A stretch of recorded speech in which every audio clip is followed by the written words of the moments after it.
भेजी गई हैं। किसने भेजा? गिरिजा पूजन जननी पठाई। सीता मैया की मां सुनैना जी ने सीता जी को पार्वती जी की पूजा करने के लिए भेजा है। साथ में सखियां हैं, सखियां गीत गाती हैं, गीत गा के आती हैं। मैया स्नान करती हैं, स्नान करके पार्वती जी की पूजा करती हैं। और आप दर्शन करिए, पूजा करके मां निज अनुरूप सुभग बर मांगा। सीता मैया ने पार्वती जी से अपने लिए सुंदर वर की याचना की है। मैया मांग रही है, क्यों, क्या, श्रवण करिए। अरे मैया मांग रही अवध को राज, सरयू नहाने को। मैया मांग रही अवध को राज, सरयू नहाने को। सिया मांग रही अवध को राज, सरयू नहाने को। मैया मांग रही अवध को राज, सरयू नहाने को।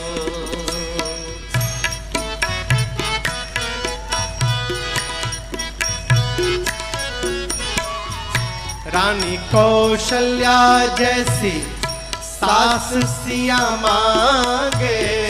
रानी कौशल्या जैसी सास सिया मांगे। रानी कौशल्या जैसी सास सिया मांगे। रानी कौशल्या जैसी सास सिया मांगे। ससुर चक्रवर्ती महाराज, सरयू नहाने को। ससुर चक्रवर्ती महाराज, सरयू नहाने को। मैया मांग रही अवध को राज, सरयू नहाने को। और क्या मांगी?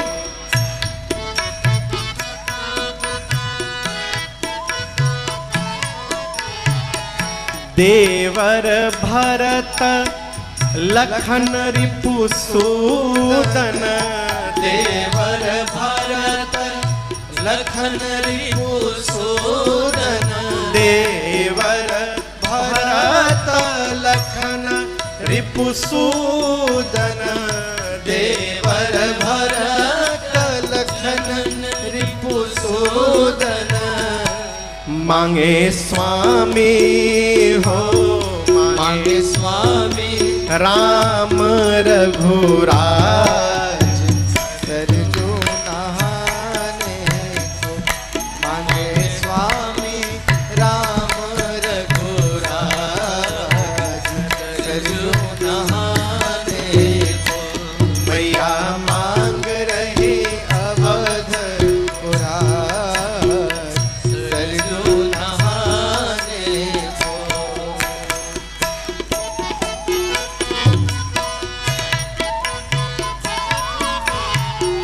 रामायण गाने को मैया मांगे। रामायण गाने को मैया मांगे। रामायण गाने को सिया मांगे। रामायण गाने को सिया मांगे। मांगे तुलसी सा, मांगे तुलसी सा संत समाज, सरयू नहाने को। मांगे तुलसी सा संत समाज, सरयू नहाने को। मैया मांग रही अवध को राज, सरयू नहाने को। मैया मांग रही अवध पुरा सरजू नहाने को, सरजू नहाने को, सरजू नहाने को। मैया गई पार्वती जी के मंदिर में। माँ ने जाकर अनुराग पूर्वक पार्वती जी की पूजा की और अपने लिए सीता जी ने एक सुंदर वर की याचना की। अभी मेरी माँ पूजा कर ही रही थी कि माँ की 8 सखियों में से एक सखी पूजा छोड़ के बगीचा घूमने चली गई। अब बगीचे में घूमते घूमते उस सखी ने रघुनाथ जी को, लक्ष्मण जी को पुष्पदल लेते देख लिया है। भगवान दिखाए पड़े, पगला गई हो, पागल हो गई। बोली ये तो कल ही वाले हैं जो नगर में आए थे। कल हम लोग ऊपर थे, ये नीचे थे, ठीक से देख नहीं पाए। आज तो सोझा सोझी भेटा गए हैं। कल बहुत लोग थे, आज बाग में हमको छोड़कर दूसरा कोई है ही नहीं। आज ठीक से दर्शन प्राप्त होगा। दौड़ी सीता मैया के पास, लेकिन आ रही है तो उसकी दशा देखिए, क्या दशा है। पुलक गात जलनैन, कहु कारण निज हरस कर, पूछहि सब मृदु में। दशा कैसी है? शरीर पुलकित है, आंख से रो रही है, मुख से हंस रही है, पांव सीधे नहीं पड़ रहे। पूरा विवरण बताया, कहा सुनो, आज पूरी मिथिला में केवल एक ही बात की चर्चा है।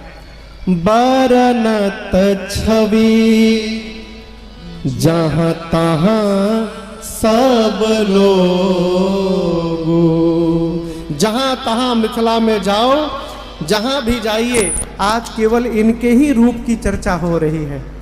और मैं तो कहती हूं हम लोगों की भी अवश्य देखियहि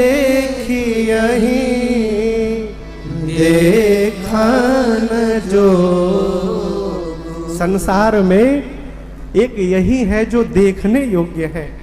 एक बार हमको भी इनको चलकर देखना चाहिए।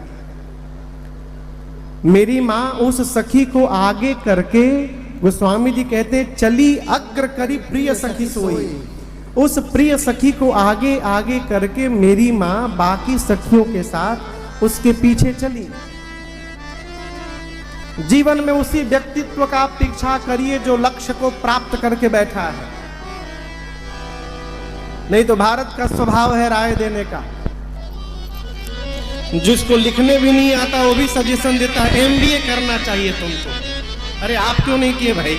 है? जिससे तिससे पूछिएगा, भटक के रह जाइएगा माई बाप। जो जीवन में लक्ष्य को प्राप्त कर चुका है वो आपका सही मार्गदर्शन कर सकता है। यहां मेरी माँ उस सखी के पीछे चली, क्यों? उसने लक्ष्य को देख चुका है, वो भगवान को देख के आई है और जानती है कि इस सखी के पीछे चलूंगी तो मैं भी भगवान तक पहुंच जाऊंगी। माँ उसके पीछे पीछे चलने लगी। एक लता की ओट में जाकर उस सखी ने मेरी माँ को भगवान का दर्शन कराया। और यहां गोस्वामी जी कहते हैं जैसे मेरी माँ ने भगवान को देखा, देखी रूप लोचन ललचाने, हर्षे जनु निज निधि पहचाने। माँ ने भगवान के रूप को देखा, श्री चरणों को देखा, माँ के नेत्र ललचाने लगे। अब यहां पर ललचाने का मतलब समझिएगा, गोस्वामी जी ने बड़ा जीवंत चित्रण किया है। ललचाने का मतलब मां भगवान को देखना चाहती है। आप इसको इस रूप में देखिए, किसी आदमी को डायबिटीज हो, यहाँ पर सभी डॉक्टर साहब लोग बैठे हुए हैं। डायबिटीज होने के बाद मीठा खाने का और मन करता है, पहले भले ना करे।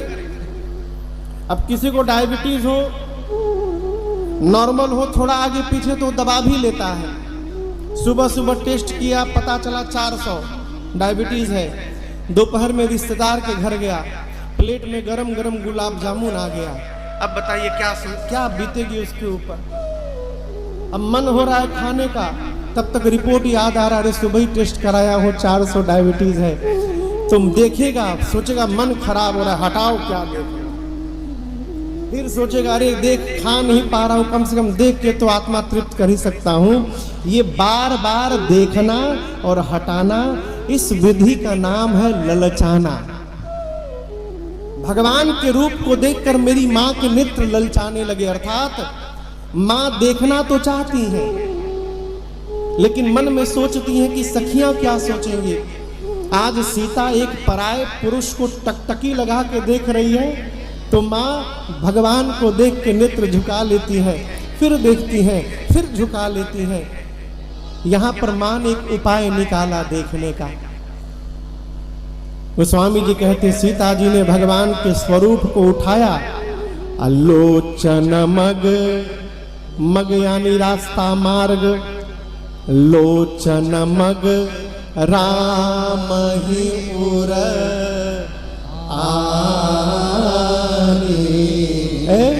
भगवान के स्वरूप को आंख के रास्ते से प्रवेश करा के और हृदय के सिंहासन पर मां जानकी ने बिठाया। फिर सोची जिस गेट से ले गई हूं, यदि वो गेट खुला रह गया तो भाग जाएंगे। तो मां ने दीन है पलक कपाट सयानी, भगवान के रूप को हृदय में पथरा कर मां ने पलक रूपी कपाट को यानी पलकों को बंद कर लिया। मंदिर में जाइए तो धक्का धुक्की ना करिए दर्शन के लिए। आपको एक राज की बात बताता हूं। मैं यहाँ कथा गा रहा हूं ना, ऊंचाई पर बैठा हूं, तो जो व्यक्ति पीछे खड़ा है वो मुझे पहले दिखाई पड़ता है। मंदिर में जाइए तो भगवान के सामने धक्का धुक्की न करिए, पीछे चुपचाप खड़े हो जाइए। क्यों? भगवान वहां बैठे ऊंचाई पर पीछे वाले को देख लेते हैं। और देखिए और एक बात आपको एक निवेदन करूं, सूरदास जी वृंदावन जाते थे। वृंदावन में बांके बिहारी जी के मंदिर में नित्य जाते थे।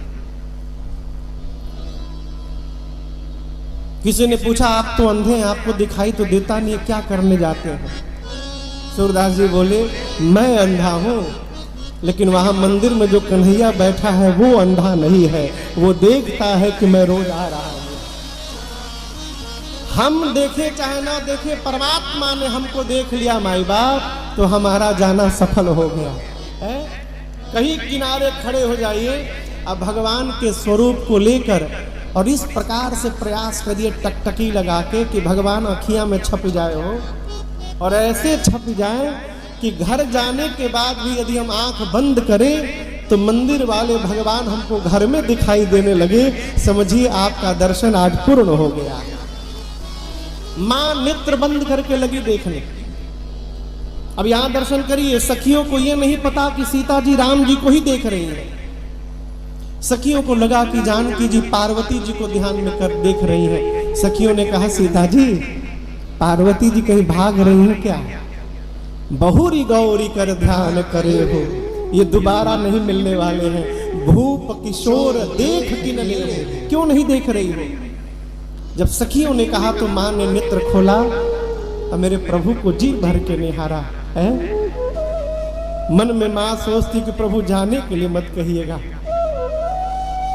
अभी जाने की बात न कीजिए। क्यों? मैंने जी भर के देखा नहीं है, प्रभु जाने की बात न कीजिए। माँ देख रही है। थोड़ी देर बाद जो सखी रघुनाथ जी को देख कर गई थी, उस सखी ने कहा चला जाए चला जाए, पुनी आ ऊपर यही बेरी आ काली, कल इसी समय फिर आना है हम लोग को, चला जाए। अरे जाना है तो जाओ, ये क्यों बता रही हो कि कल फिर आना है? वो कह रही थी सीता जी को, लेकिन सुना रही थी राम जी को। इशारे इशारे में सुना दी कि प्रभु कल इसी टाइम हम लोग फिर यहाँ आने वाले हैं, तो आप भी थोड़ा अपना टाइम मैनेजमेंट व्यवस्थित रखिएगा और आप भी कल आ जाइएगा इसी समय। हम लोगों को पुनः पार्वती जी के मंदिर में। अब यहाँ एक निवेदन करूं आपसे, पूजन करते समय यदि हमसे हमारा कोई श्रेष्ठ आ जाए तो मर्यादा कहती है कि पूजन को, भगवान को प्रणाम करके आसन से उठिए, श्रेष्ठ का आदर सम्मान करिए, उचित स्थान दीजिए और फिर अनुमति लेकर आकर पूजा करिए। यही अपराध काकभूषुंडी जी कर दिए।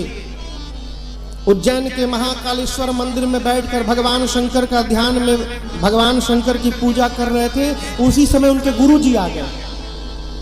काकभूषुंडी जी बोले, गुरु जी हो तो क्या हुआ, हम भगवान के सामने बैठे हैं। गुरु का अपमान भगवान महाकाल बर्दाश्त नहीं कर पाए हो, शाप दे दिए। सदगुरु के आने के बाद अजगर जैसा बैठा है, शाप देता हूं अजगर हो जा। जब भगवान महाकाल ने शाप दिया, गुरु को दया आई। वहीं पर काकभूषुंडी जी के गुरुदेव ने वो स्तुति की है, नमामि शमीशान निर्वाण रूपम। ये वही की स्तुति है। श्रेष्ठ आए तो पहले श्रेष्ठ का आदर सत्कार करिए।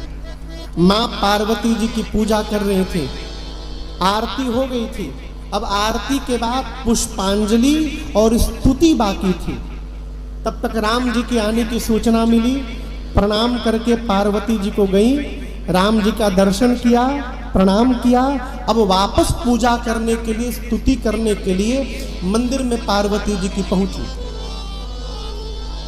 यहाँ पर जो चौपाइयाँ हैं, जय जय गिरवरराज किशोरी, जय महेश मुखचंद चकोरी, जय गज बदन खड़ानन माता, जगत जननी दामिनी दुतगाता, नहीं तव आदि मध्य अवसाना, अमित प्रभाव वेद नहीं जाना, भव भय विभव पराभव कारिणी, विश्व विमोहनी स्वस विहारी। ये जो चौपाइयाँ हैं, हमारे गुरुदेव भगवान पूज्यपाद गुरुदेव भगवान कहते, बेटा पूज्यपाद गोस्वामी तुलसीदास जी ने संपूर्ण दुर्गा सप्तशती का सार, दुर्गा सप्तशती है ना, नवरात्रि में पढ़ते हैं आप लोग, उस पूरे दुर्गा सप्तशती का सार निचोड़ कर गोस्वामी जी ने इन चौपाइयों में लिख दिया है। अर्थात यदि इन चौपाइयों का भी यदि पाठ कर लिया जाए तो दुर्गा सप्तशती पढ़ने का फल स्वतः जीवन में प्राप्त हो जाएगा, इसमें कोई संशय नहीं।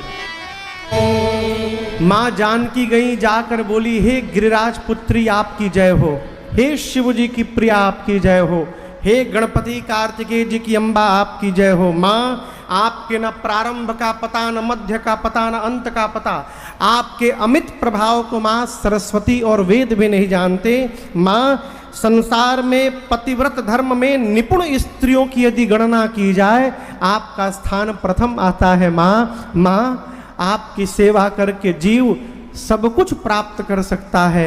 आप वरदायिनी है, आप शिव प्रिया हैं। माँ आप सबके हृदय में रहती हैं। माँ आप हृदय में रहती हैं तो हृदय की बात जानती हैं। माँ आप सीता के भी हृदय में हैं और आप सीता के भी हृदय की बात जान रही हैं। माँ आप जान रही हैं, इसलिए सीता आपसे कहेगी नहीं, आप उसको बिना कहे पूर्ण कर दीजिए। माँ एक श्वास में माँ जानकी ने सब कह दिया। और इस पूरी स्तुति का सारांश मैं आपको एक वाक्य में कहूं, तुम मोरा मनोरथ जानहु नीके, बसहु सदा उर पूर सबहि के। सीता जी ने कहा, माँ आप हृदय में रहती हैं, इसलिए हृदय की बात आप जानती हैं। और याद रखिएगा, भगवान सब जानते हैं, कौन नहीं जानता है तो हम नहीं जानते। हम कहाँ नहीं जानते हैं, ये सब जानते हैं, ये बतिया हम नहीं जानते हैं। और जानते भी हैं तो मानते नहीं हैं कि सब जानते हैं।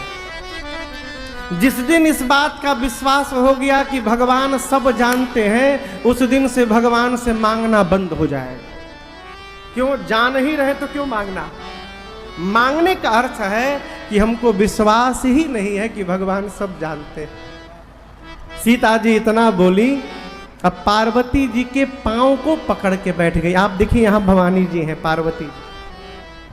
पार्वती जी के पांव को पकड़ के सीता जी बैठ गई। बोली, माँ आप मेरे मन की बात जान रही हैं, मैं कहूंगी नहीं, पूरा करिए। इतना सीता जी ने कहा।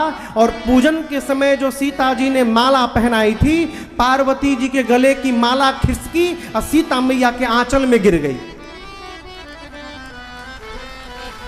गोस्वामी जी कहते हैं, विनय प्रेम बस भई भवानी, खसी माल मूर्ति मुस्कानी। माला गिर गई, मूर्ति पार्वती जी की मुस्कुराई।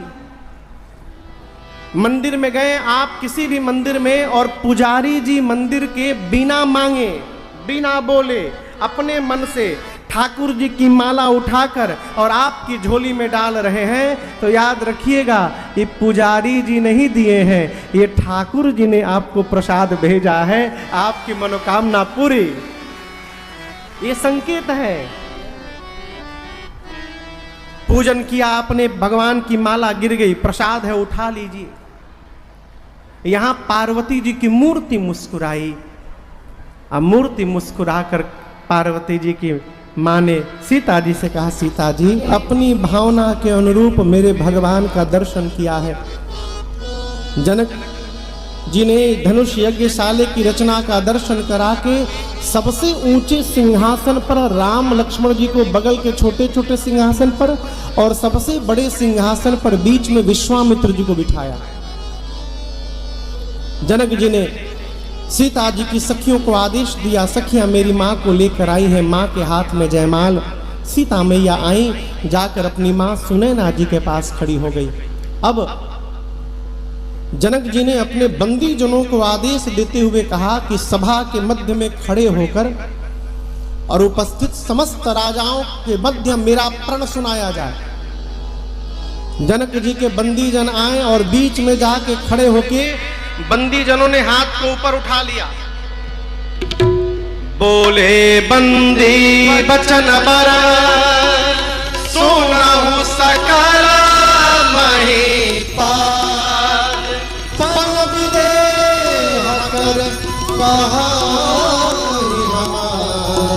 भुजा उठाई।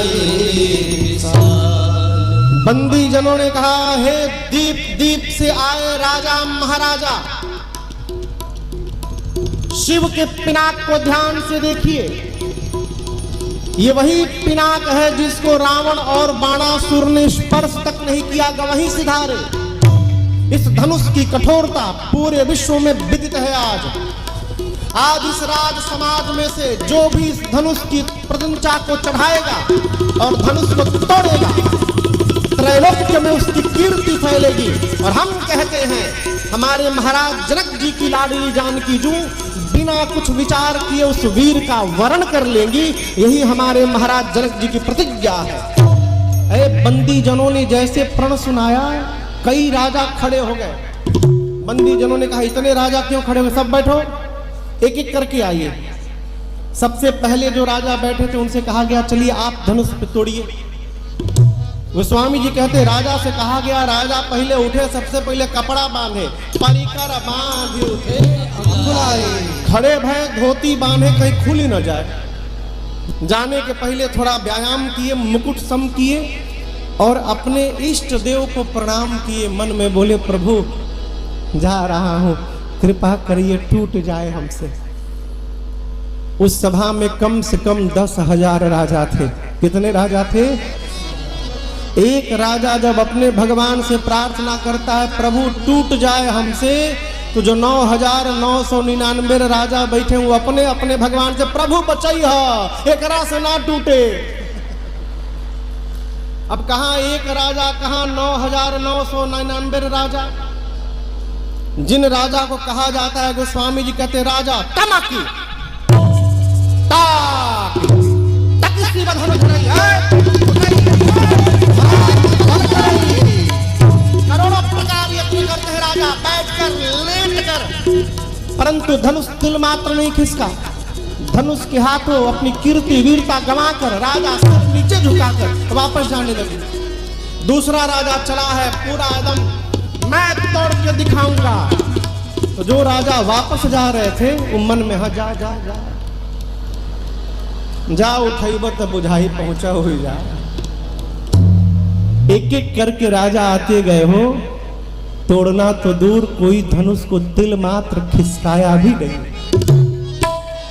एक राजा की बारी आई, राजा खड़े भये, वहीं से धनुष को देखे और प्रणाम करके बैठ गए। बगल के राजा ने कहा तुम क्यों तोड़ने नहीं गए, तुम वीर नहीं हो क्या? राजा बोले परम वीर हो। बोले कैसे वीर हो, तुम तो गए ही नहीं तोड़ने। राजा बोले मैं धनुष तोड़ने नहीं आया हूं। क्यों? उस राजा ने कहा मैं भूपति हूं, जिनका विवाह है सीता जी ने भूमि से जन्म लिया है, इसलिए वो भूमि जहाँ है, सीता भूमि जहाँ है और मैं भूपति हूँ। इस संबंध से सीता जी हमारी बेटी हो गई। हम बिटिया से विवाह करने नहीं आए हैं, बिटिया को विवाह में आशीर्वाद देने आए हैं, गए ही नहीं। जब किसी भी राजा से धनुष नहीं खिसका तो राजाओं ने मीटिंग की, मिल के तोड़ दिया जाए। सारे राजा एक साथ आ जाए, हम लोग जितने राजाओं से धनुष नहीं हिलाए सब एक साथ हो गए। मीटिंग किया, मिल के तोड़ दिया जाए। एक ने कहा मिल के यदि तोड़ दिया जाएगा तो बिहावा केकरा से हुई। एक राजा ने कहा पहले समस्या समाप्त हो, टूटने के बाद विचार किया जाएगा। एक राजा ने कहा नहीं, मिल के तोड़ देते हैं, उसके बाद आपस में हम लोग लड़ लेंगे, युद्ध कर लेंगे, जो विजेता होगा उससे विवाह हो जाएगा। मंजूरी हो गई। गोस्वामी जी कहते 10,000 राजा लगे। कितने राजा? 10,000। ए जी भूप सहस्र